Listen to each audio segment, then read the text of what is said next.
Hello everyone, मैं S के Singh medical admission counsellor. आज मैं बात करने वाला हूँ नीट पीजी 2023 में वैसे स्टूडेंट जो पीजी में एडमिशन लेना चाहते हैं, खास करके उत्तर प्रदेश स्टेट में, राजस्थान स्टेट में, बिहार में और कर्नाटका जैसे स्टेट में। तो मैं आज के वीडियो में बात करने वाला हूँ खास करके यूपी स्टेट के बारे में। यूपी स्टेट ने अपना मेरिट लिस्ट है वो रिलीज कर दी है उन सभी स्टूडेंट के लिए जो यूपी स्टेट काउंसलिंग के लिए रजिस्टर्ड हैं और एलिजिबल हैं काउंसलिंग के लिए। तो हम देखते हैं कि क्या यूपी के अंदर जिस तरीके से मेरिट लिस्ट में नाम है, जो स्टूडेंट की संख्या ज़्यादा हो चुका है, तो क्या यहाँ पे पॉजिटिव शिफ्ट जाएगा, नेगेटिव शिफ्ट जाएगा। इन तमाम जानकारी को देने वाला हूँ खास करके प्राइवेट कॉलेज के लिए। गवर्नमेंट के लिए बात किया जाए तो एज ए सिमिलर रहेगा लास्ट ईयर के अकॉर्डिंग।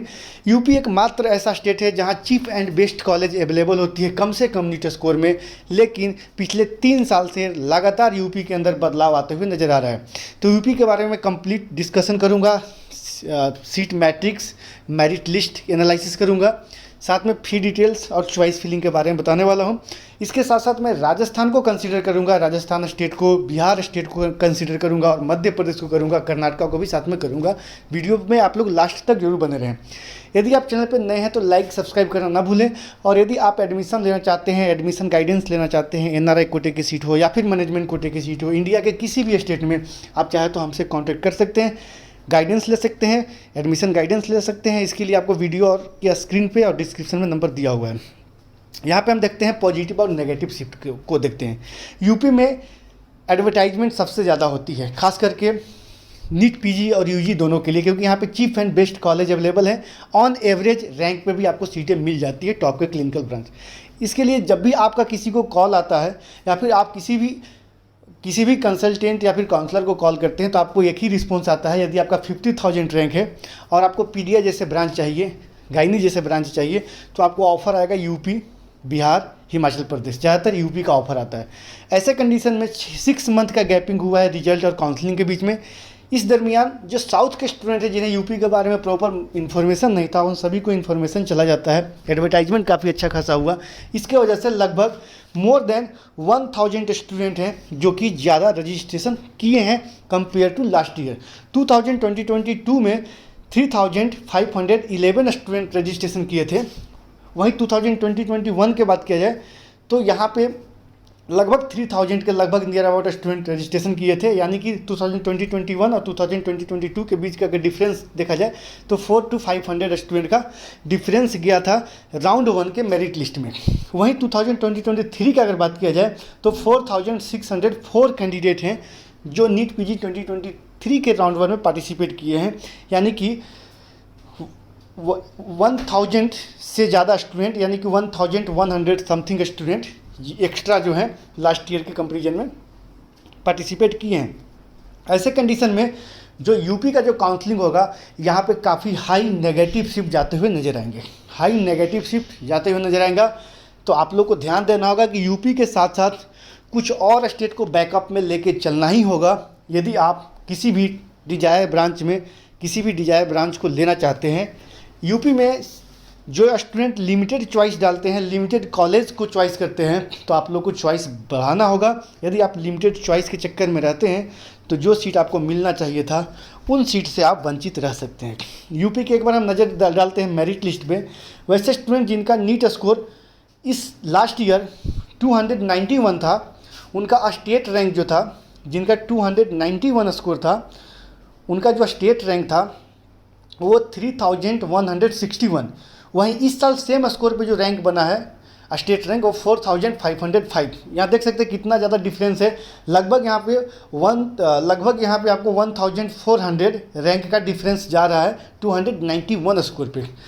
अगर रैंक की बात किया जाए तो लास्ट ईयर जो आपको ऑल इंडिया रैंक था इस स्कोर पे 82,386, इस बार आपको 1,06,089 रहा है।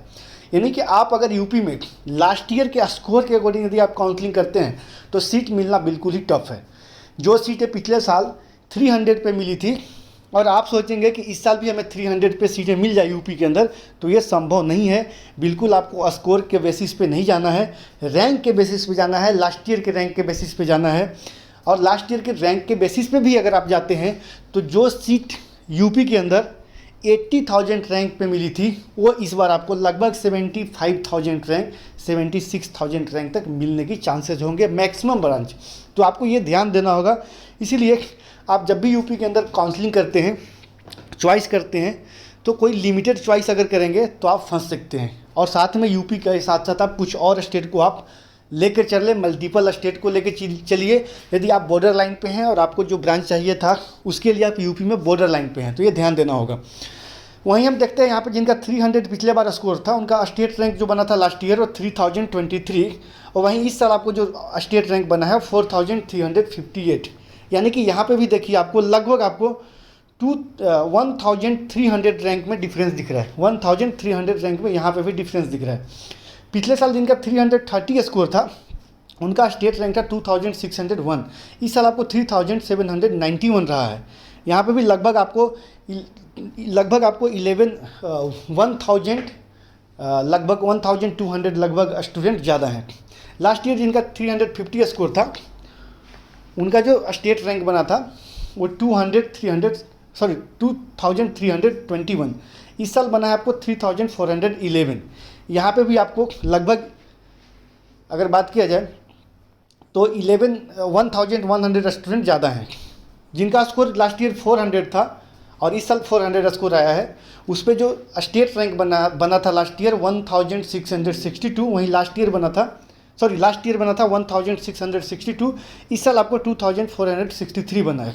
यहाँ पे भी आपको अगर बात किया जाए तो लगभग 800 से ज़्यादा स्टूडेंट हैं वो जो कि इस बार एलिजिबल हैं।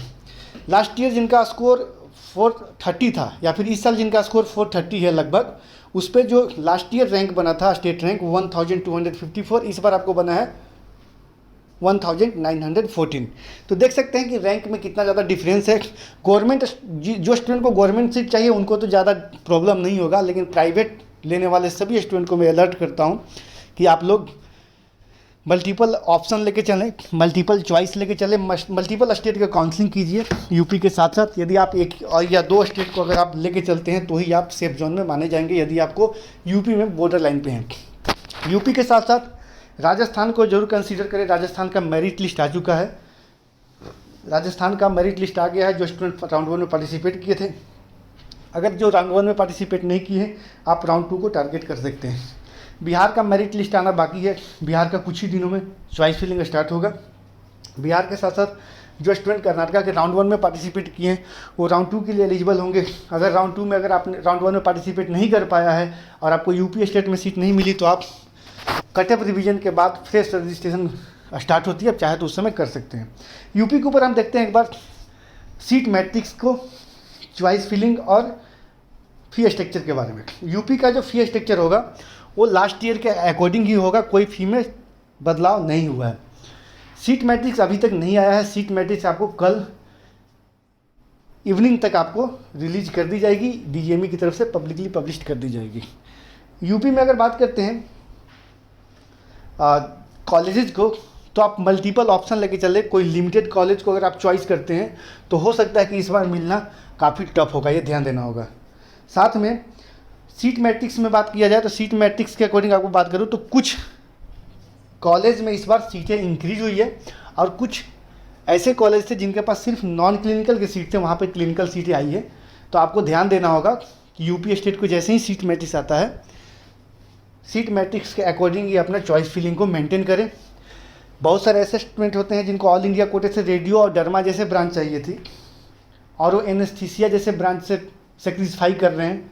कई ऐसे स्टूडेंट से बात हुआ जिनको रेडियो डर्मा के सीट चाहिए था केएमसी मणिपाल जैसे कॉलेज में, जेएसएस मैसूर जैसे कॉलेज में, डॉक्टर डीवाई पाटिल जैसे कॉलेज में, और रेडियो डर्मा की सीट चाहिए था इतने बड़े बड़े कॉलेज में, और एनेस्थीसिया की सीट संतोष में लेके बैठे हुए हैं। ऐसे कई ऐसे स्टूडेंट हैं जो इतना बड़ी बड़ी गलती किए हुए हैं। तो ऐसा गलती न करें। राउंड 1 का मतलब ये नहीं होता है कि राउंड 1 में ही आप अपना सीट को सिक्योर कीजिए। राउंड 1 में सीट मिला वो राउंड 2 में भी मिल सकता है, और राउंड 2 में जो सीट मिला है वो राउंड 3 में भी मिल सकता है। तो आप ट्राई जरूर करें अपने रैंक के अकॉर्डिंग टॉप क्लिनिकल ब्रांच का, और मल्टीपल ऑप्शन लेके चलें। मल्टीपल ब्रांच का नहीं, मल्टीपल स्टेट का। बाय द वे अगर नहीं मिलता है तो एनेस्थीसिया तो कहीं भी मिल जाएगा, पैथोलॉजी तो कहीं भी मिल जाएगा, ईएनटी तो कहीं भी मिल जाएगा। बाकायदा अगर आपका 60-65 का पैकेज का बजट है तो। जी हाँ दोस्तों, बाकी आप लोग अच्छे तरीके से वर्कआउट कीजिए कि आपका बजट क्या है आप कितने बजट तक आप जा सकते हैं, इन तमाम चीज़ों को आप एक बार खुद से एनालाइज़ कीजिए और इसके अकॉर्डिंग डिफरेंट स्टेट में आप पार्टिसिपेट कीजिए। कुछ स्टेट ऐसे हैं जिनका रजिस्ट्रेशन ऑन गोइंग है, तो ध्यान देना होगा। उत्तराखंड का भी रजिस्ट्रेशन ऑन गोइंग है, कल तक है। चाहे तो उत्तराखंड का आप रजिस्ट्रेशन कर सकते हैं। यहाँ पे कुछ फ़ी है उसमें बदलाव आई है, हो सकता है कि यहाँ पे पॉजिटिव शिफ्ट जाए। यूपी के साथ साथ उत्तराखंड के साथ साथ वेस्ट बंगाल और छत्तीसगढ़ का रजिस्ट्रेशन ऑन गोइंग है, तो आप चाहें तो कर सकते हैं। वेस्ट बंगाल भी आप लोगों का काफ़ी अच्छा ऑप्शन हो सकता है। जी हाँ दोस्तों, फिलहाल के वीडियो में इतना ही। Thanks for watching.